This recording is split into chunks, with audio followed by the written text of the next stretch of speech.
السلام علیکم ناظرین آپ کو ایک انتہائی اہم خبر سے آگاہ کرتے چلیں۔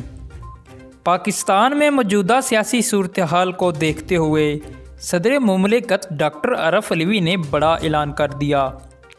آپ کو مکمل تفصیلات سے آگاہ کریں گے، لیکن اس سے قبل آپ سے گزارش ہے کہ ہماری اس ویڈیو کو لائک کر دیں اور مزید اپڈیٹس حاصل کرنے کے لیے ہمارے اس چینل کو سبسکرائب کر دیں۔ جی تو ناظرین آپ کو آگاہ کرتے چلیں، پاکستان میں موجودہ سیاسی صورتحال اور سیاسی بحران کو دیکھتے ہوئے صدر مملکت ڈاکٹر عارف علوی نے بڑا بیان جاری کر دیا۔ صدر مملکت عارف علوی نے کہا ہے کہ پاکستان میں جمہوریت مستحکم ہو گئی ہے، ملک ڈیفالٹ نہیں کرے گا اور نہ ہی مارشل لا لگے گا۔ انہوں نے کہا ہے کہ نئی فوجی قیادت سیاست سے دور رہنا چاہتی ہے۔